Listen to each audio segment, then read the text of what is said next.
Austin Smeenk has been a member of the Canadian Paralympic team for nearly a decade, and years of hard work paid off in Paris this summer when he reached the podium twice.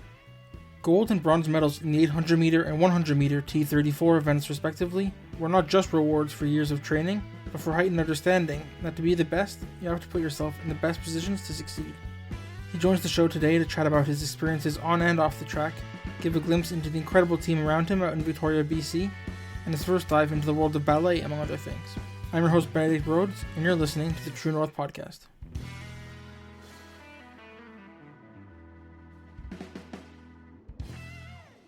I'm excited now to be joined by Paralympic champion Austin Smeenk. Austin, thank you so much for joining the show.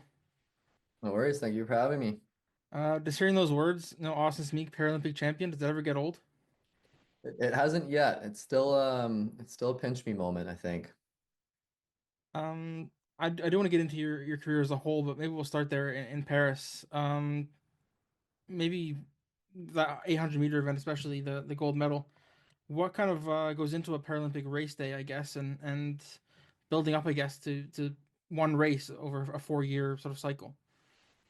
The amount of work that goes into it is quantifiable, but it is an astronomical amount of effort. We had a very smart team that we built, and we had a lot of planning that went into it so that we didn't roll out some level of training plan that was going to be detrimental towards the qualification period of the season. We essentially need to bring our body up to peak and then come down a little bit and then come to your maximum peak at the games. So, we were able to roll out really good planning in order to qualify. I actually broke the world record in the 400 meters 3 times in a week when I was at my intermediate peak. And then, at the games, obviously had fantastic results in the 800 meter as well. But yeah, it's just, in order to win at the Paralympic or at the Olympics, it really does take a full out let's go to war mindset. And when I finished competing, I remember thinking like, wow, I feel like I just came back from war because we went to battle with the rest of the world on a technological standpoint when we're discussing the racing chair and the modifications that we made to it in order to gain a competitive advantage. We went to war physically with the training that we did with my body. We went to war psychologically with the amount of work that I spent with the sports psych. And then we also went to war from a mental perspective in terms of, how are we going to maintain a certain amount of mental toughness and dexterity throughout the preparation phase of the season. So, it really does take more than a village. And while track is an individual athlete sport, there is an immense team behind me that all had their piece in my preparation. So, I do feel like the winner, ultimately, I'm the one that did it. I was on the track, but there was a lot of contribution that came from many different areas where expertise was established and then implemented in a smart and strategic way. And I believe you train out of the CSI out there out west, right? So, what maybe is that facility like, and the people that are there when it comes to building a team for yourself? And I don't know, Nate Reich competes out of there, and a bunch of others. Like, what maybe goes into a facility like that? So interesting you mentioned Nate. So, I joined this program in this facility. I grew up in Ontario and started my professional career training out of Toronto, eventually came out here. I knew that, Nate Reach was gold medalist. He was working out of here. Zach Gringus, he's, a medalist. He was working out of here. And it really seemed to be a winning team over there. So I didn't want to reinvent the wheel or spend too much time in my career hand picking people when I knew that there was already a functioning program out west.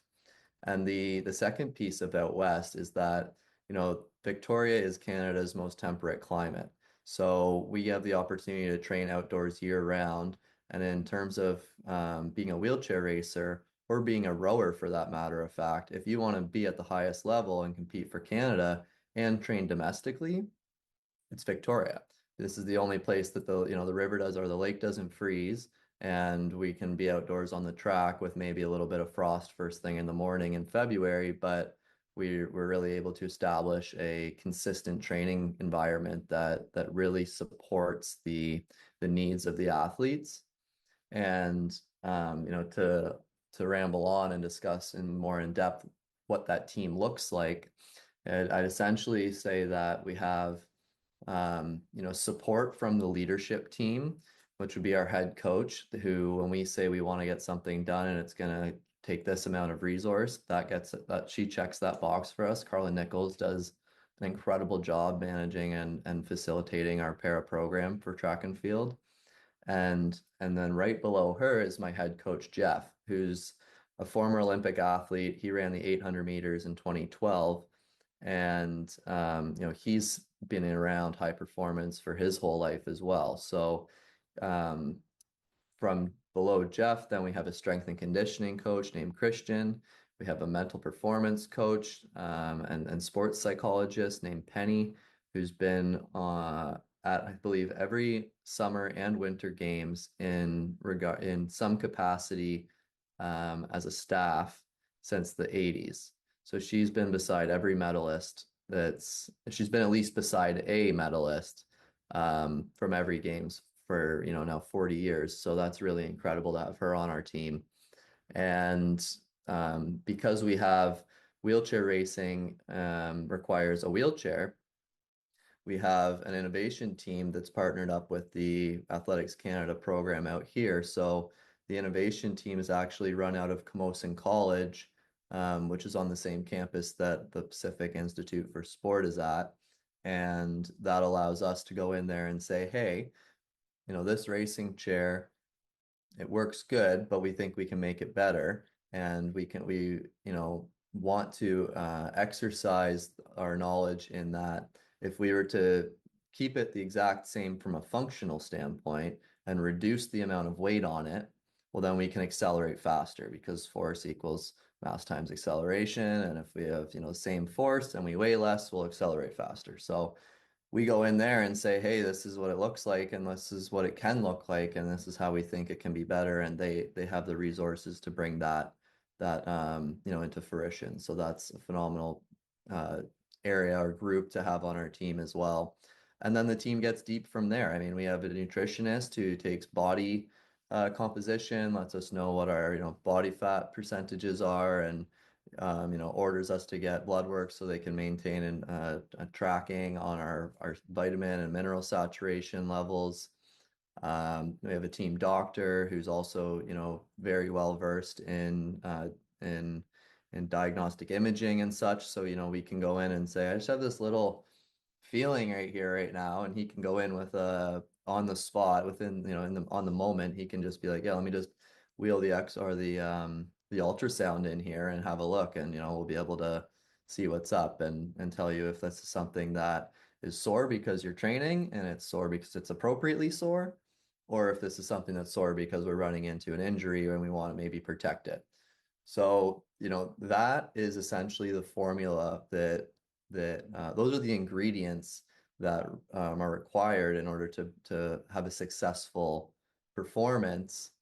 But the overall facilitation of our developing program that continues to improve has just been incredible. Like, we didn't make many wrong turns, we didn't go down many bad roads, which is a luxury to be able to say, but in reality, it really was a big piece of the puzzle, was making sure that when we were going to take on, we're going to try out more stimulus in the gym, for example, how's that going to affect the dominoes down the line? And is that going to take away from the quality of, a speed session that we really do need to protect? We need to make sure that when we're out there expecting to go fast, do the thing, that we're ready and we're not fatigued and run down from, one of the other training modalities that is designed to, drive adaptation, but also could be a hindrance when we want to be able to be out there doing speed work. And as someone who competes, between 100 and 800 meters, let's say, how different is it maybe to prepare for each one of those, or how similar, I guess, are they, like comparing for 100 meter sprint compared to an 800, which is maybe 2 minutes and a bit more endurance rather than just pure power and speed? Yeah, so from a physiological standpoint, they're completely different. One of them can be done holding your breath. It's completely aerobic.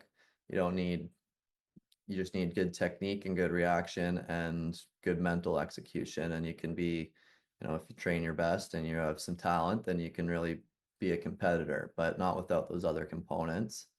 And the 800 meter is, more forgiving in the start, of course. Um, and you need another system online because you're pretty much going to work all the phases of your physiology. You're going to come in and you're going to do a little bit of a burn to get going, and then you might establish a little bit of like, okay, are we able to get the aerobic engine going here? And then when you are racing for, gold medals or world records, you're going to go lactic at some point and start running anaerobic. So um, it really is different in terms of the training that you do. The good thing about the way that I race 800 meters and the way that I achieved getting the world record in the 400 meter as well, is that in rolling sports like cycling, or wheelchair racing, there is an acceleration that needs to happen. So if you can go through a 100 meter in 15 seconds flat, that's pretty good for wheelchair racing. And if you can go through the first 100 of your 800 meters in 15 and a half seconds, 16 seconds, well, that's also a very good start for an 800-meter race or a 400 meter. Because, as we know, there is inertia that we need to overcome. So our speed sort of looks like it starts slow and then it goes up and then it kind of hangs on and then it drops. That's a typical profile for a rolling sport. Um, and through that, we do sometimes struggle to, marry the training requirements of 800-meter work with the requirements for 100-meter work. But the nice thing is that, like rowing or like cycling, we are not a very high impact sport. So we do have the luxury of being able to do those different training modalities without compromising necessarily for one or the other. And excuse me, looking back when you're in Paris in particular, when you wake up on race day for the the final of the 800 or the 100, what kind of goes through your mind? Are you someone who gets nervous, or are you kind of fired up to be there? Like, what kind of goes through your personal mind? So I think that every single person that's getting ready to do their event at the Olympics or Paralympics or the job interview that you need to nail, everyone has nerves. That's normal, it's natural, it's human, and anyone who tells you otherwise is probably lying to you. So it becomes a matter of emotional regulation. And in my case, I've been to now 3 Paralympics, 5 World Championships, and only hit the podium in the last 2 years. So the reality is that, I've done a lot of learning and realized that there are things that you can do wrong that will really sacrifice your ability to perform when it comes time to actually do the race. And some of those things involve waking up first thing in the morning and putting on your hype music and thinking like, all right, like let's get fired up. We're gonna go race later today and it's gonna be great. And you end up getting to the start line and you're like, oh my goodness, like I am exhausted from literally just being excited. Or you can stay awake at night the night before and think about, okay, if this happens, then what? If this happens, then what? Which is good, but you need to do that a couple months in advance. You want to have an if then what response planned, so it doesn't take you very long to jump to that solution when you are in that situation. But in terms of getting on that start line and waking up first thing in the morning, I mean, I had a fairly routine breakfast at the time. I was waking up, I'd go get a coffee, I'd eat like 4 croissants because it's France and they're good and it's what I needed. It was just carbs. Maybe a little bit of protein in there as well in order to kind of slow the absorption of the sugars. But um, did that, did a little bit of rollout. I was listening to, I think, music from the 80s. It might have been like, yeah, the Eagles or something like that. Just really calm, chill stuff. And then recognizing that, I need to be the high jumper that is taking a nap quite literally on the track until their next jump. And then they do their jump and then they go back and they chill.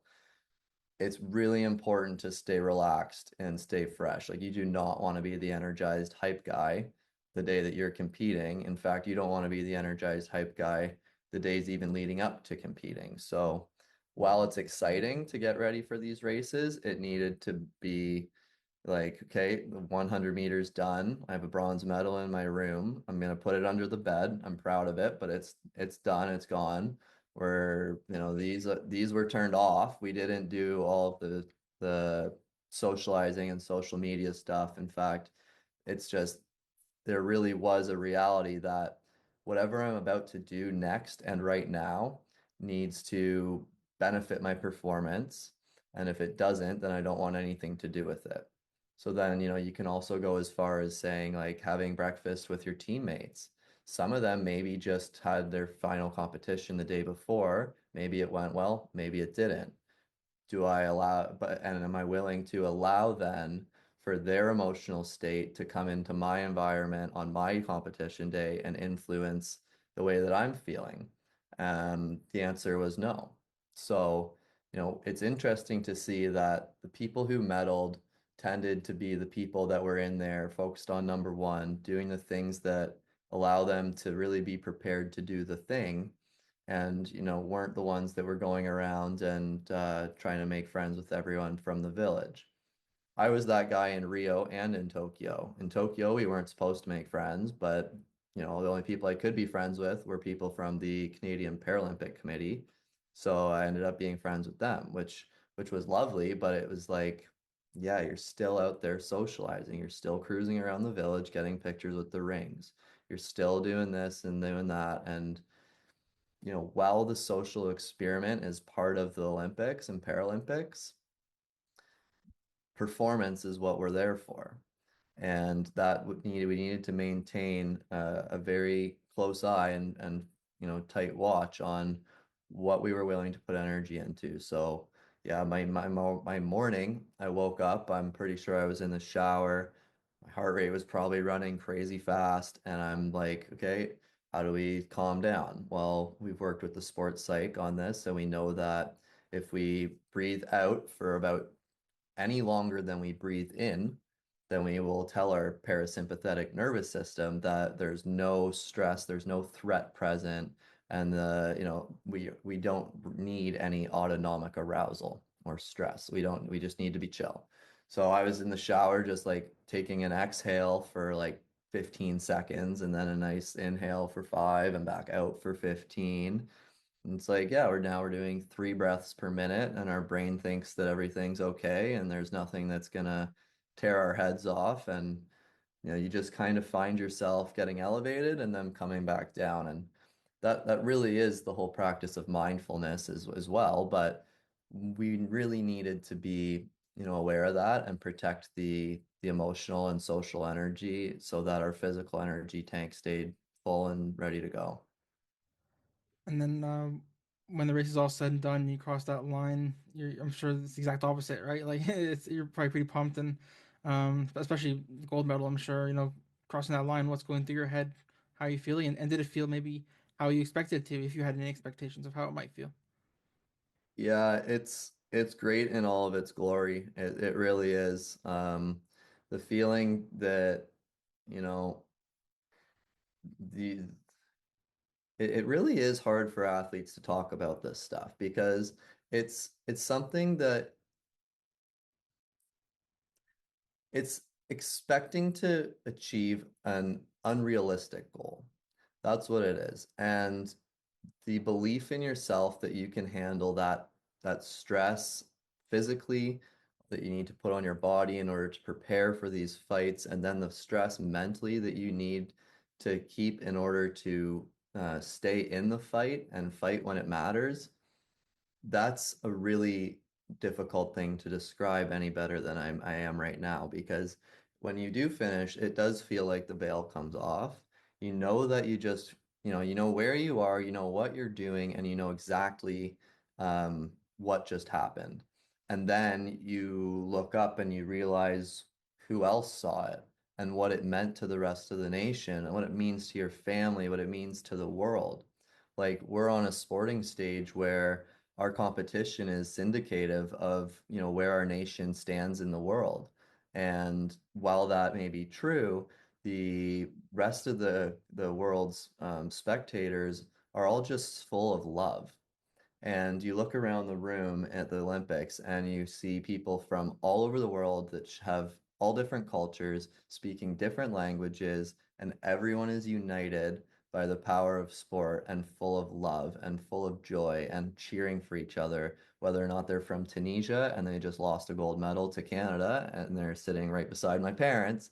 The reality is everyone is there and having fun, and it's such a form of good, and the inspiration that comes from it transcends not only the athlete to the general population, it also goes athlete to athlete and athlete to family. And, it really is just such a contagious energy that it's almost impossible to replicate anywhere else in the world.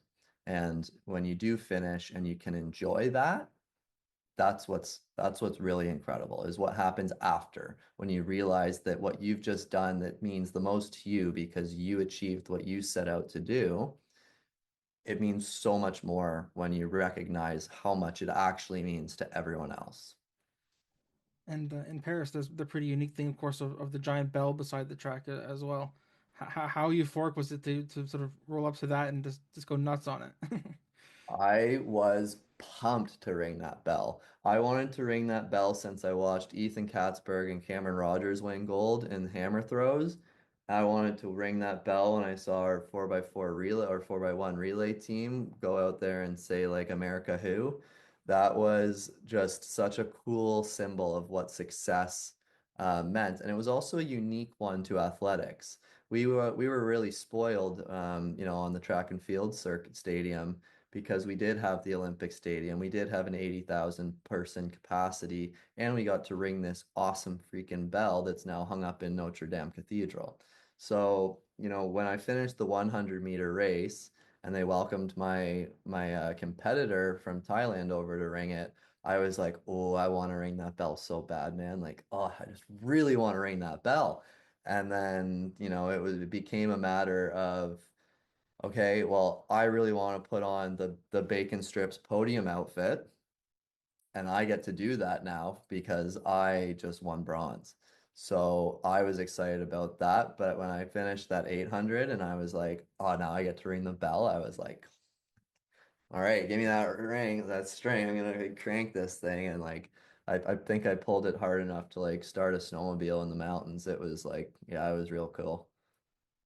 One of my favorite things to ask any athlete, especially Canadian athletes, is the moment you get on the podium and you hear Canada play. What's going through your head and who you may be thinking of at that moment when you see, the Canadian flag on top, sort of rising up, I guess. I was thinking about myself, and I was thinking about myself from a top-down bird's eye perspective. It was the flash of what it's taken to get to this point. You're really not it's weird. Like, you're thinking about the kitchen table when you're a kid, and you're thinking about your first time trying sports, or like the time you fell off your bike and got back up. Like it really is just a quick snapshot of everything it's taken you to get there, and everything belongs in the picture, and everything belongs in the story, and you wouldn't change anything.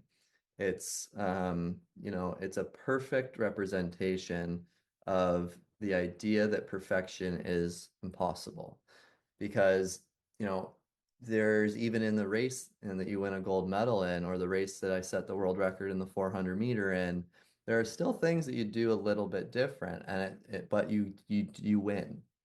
And that's what it means to ignore this concept of perfection, is to really bring it back to center that, okay, regardless of the exact specifics of it, this was still the best on the day, and I'm the best in the world at, this point in time. So it's really fun. And of course, once you start to to soak in that moment for a second. Then you look around and you go like, oh my goodness, start crying a little bit. You see, I saw my family in the stands. I saw everyone standing so proud and audibly singing the national anthem. It was um, really just quite incredible, and it it ends up being your moment, I think. Like, there's other athletes you think about. Like I personally think about Adam Van Koeverden. Sorry, not Adam Van Koeverden. Oh my goodness. I was just hanging out with him. So I think of Alexander Bilodeau, who won the first gold medal on Canadian home soil in the 2010 games. That was like I think I was 12, maybe 13 at the time, depending on what day it was.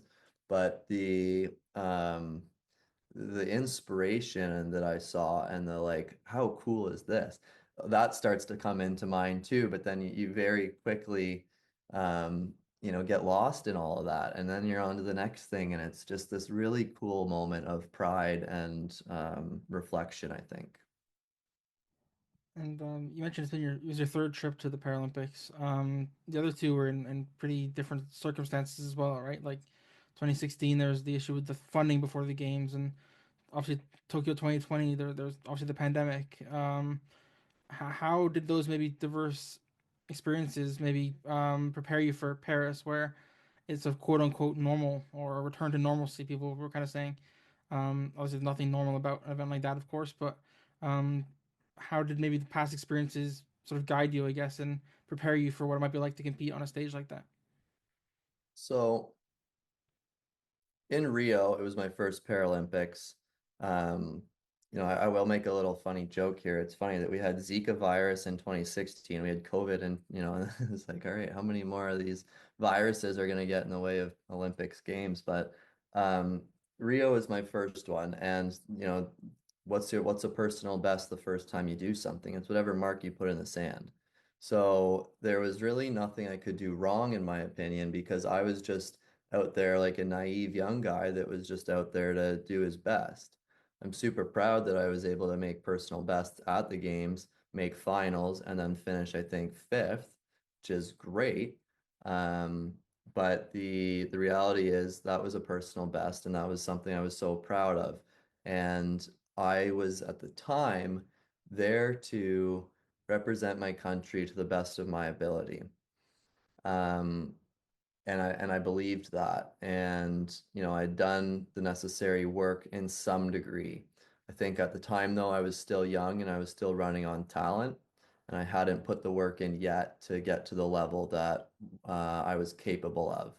And if I'm honest with myself, I know I could have been better in Rio if I worked harder the years before.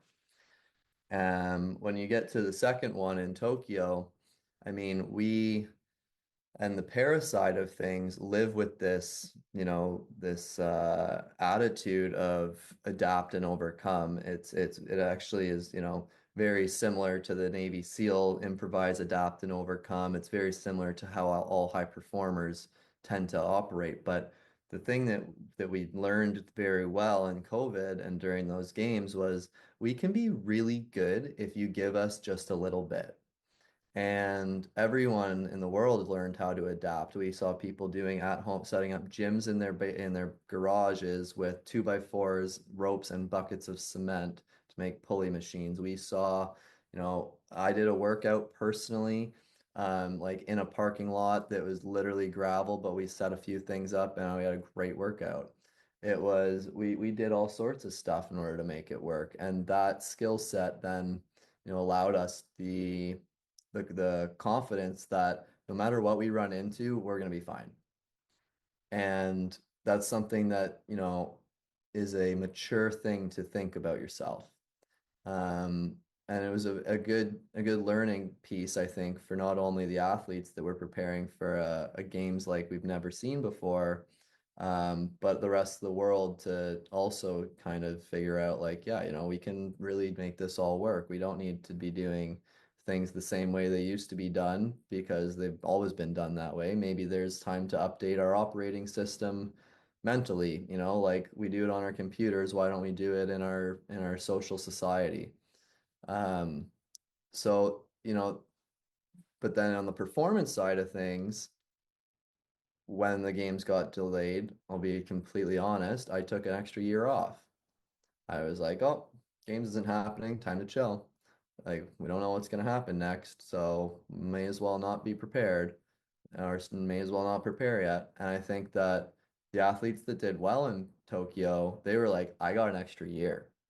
Let's go. And they just kept working and kept building, and they were better than they could have ever been, given the extra time they had to prepare. So when I, had the results I did in Japan, it was not unforeseen, to be completely honest. And, I wasn't all that upset about it because I wasn't all that invested in it. And I really did struggle to, I put together a good season in order to get there. I raced well when I was there, but I had known that, yeah, there could have been a lot of different choices that I've made, and that would have probably led to improvement in performance. So, um, you know, having all of that, you go into the next Olympic cycle and you're like, okay, not a kid anymore. I know how to put in work and I know what didn't work, and I'm certainly willing to try anything. So, we really did just approach it like, an impossible task that we expect to succeed in, and we designed plans and put strategies in place in order to, get as close as we can to ideals. So, yeah, wild time. Since Paris, how maybe has your life changed, if at all? And there's been a bunch of new experiences you've had. Like you got to go to so recently Ottawa with a bunch of Olympians and Paralympians. Like how have things like that been since you got back from Paris? It's been incredibly exciting. There's a big difference I've found to when you come home as a finalist versus as a medalist. And while everybody in the room is, all representing the same flag, and we're all incredibly talented and have incredible determination to see through what we set our minds to, um, it was different. My life did change in the sense that, I came home from Tokyo and jumped on my dad's sailboat with a friend. We went out, out cruising around and did that for maybe a week and back to regular life. And then he came back from Paris with a couple medals, and it's like, hey, you want to throw the opening pitch at the Blue Jays game? And you're like, of course I do. And then, next couple days go by and, hey, want to come to the Leafs home opener and be featured as one of the, medalists? Of course I do. Speaking at public, hey, can you come speak at our school? Hey, can you come and speak to our hockey team? Hey, we got your flights and accommodations. Can you come out to Ontario again for a gold, silver, bronze party with the rest of your, teammates that were successful on the podium and getting onto the podium? So there has been more traveling on short notice than I've ever done in my life, which is exciting. It just also, starts to become like, what is my new reality? And this is certainly not sustainable. So it's been really nice to get back to Victoria and to return to a level of training where, the thing that I do most often now is the thing that got me where I am.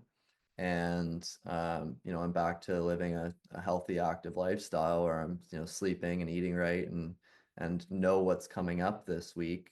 Granted, there still are some cool emails and phone calls that roll through, so it's fun to be able to jump on these sorts of calls and do this. But being on these calls is probably the best way to describe how my life has changed. I don't think when I came back from Rio or Tokyo or any of the other 5 world championship events that I've been at have I been treated to such a level of interest and you know genuine care about the results I brought. So it's exciting for me.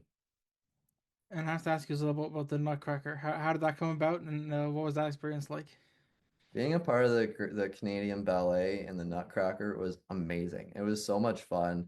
Those dancers are such good athletes. They're so young, so dedicated, so talented, and already just like, crushing it. it's really exciting for us to be around the performing arts like that as well. Like, everyone in there, you have I think they called them, I don't know, they're like a prime primavera, or their main dancer. Like they're in there doing their foam roller and activation and stretches and everything just the same as we were when we got to the games. And we show up being goofy, and it's like, all right, we're gonna get dressed up as clowns and like be in the ballet. And it's like the ones that are there that are the like top performers are totally there in their athletic mindset. So that was cool to see. And then the invitation actually came through the Nutcracker directly. Like I think they got a bunch of or the ballet, so they got a bunch of our information from the Olympic and Paralympic Committee, and I was fortunate to be one of the features that got asked.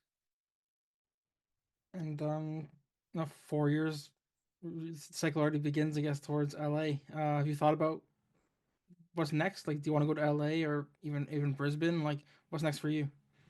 Yeah, I'm super into LA. And as far as I'm concerned, the idea of stopping what I'm doing should probably not be determined in advance of my body deteriorating, or sustainable lifestyle being available to me. So, if I have my bills paid and my body's healthy and I'm getting better, it'd be hard to walk away from the sport, and I don't see a need to, especially as I'm watching, the sport of wheelchair racing become increasingly more of an old man's sport. Like there's guys that won 4 medals in 2012 at the Olympics who are hitting personal bests now in their 40s or late 30s and continue to improve. So it's exciting for us to witness that. And like we see it in cycling. Like, when do you want to get off a bike? When do you want to stop being a cyclist? Like, you can get increasingly better with age and experience, and the engine that you're building is one that is going to be increasingly more difficult for the younger guys to compete with, who don't have the hours on the system, who don't have the neurological patterning, and who don't have the experience of managing race tactics. So yeah, I'm locked in for LA for sure. I'm gonna stay out here living in Victoria doing that approach, and then we'll see where I end up after that. But the dream is still alive and burning hot. And before we let you go, we'll finish off with a quick rapid fire round. Bit of fun here at the end. Just 5 questions. Give me the first thing that comes to your mind for each one. Okay. The first one: who's your favorite athlete growing up? Mm, Wayne Gretzky. Are there more doors in the world or more wheels? Wheels. What's the coolest place you've traveled to because of your sport? I really liked Australia, where we get to like just the Australian Canadian culture goes like this so well. So it's a lot of fun to go over there. What's one place still on your bucket list? Northwest Territories. And finally, what do you like to do away from the track when you're not competing? Ride snowmobiles, hopefully in Northwest Territories. There you go. Sounds like your your winter plans are set. I got some Awesome. dreams. It's been a pleasure to have you on the show, and thank you so much for taking the time. Appreciate it very much.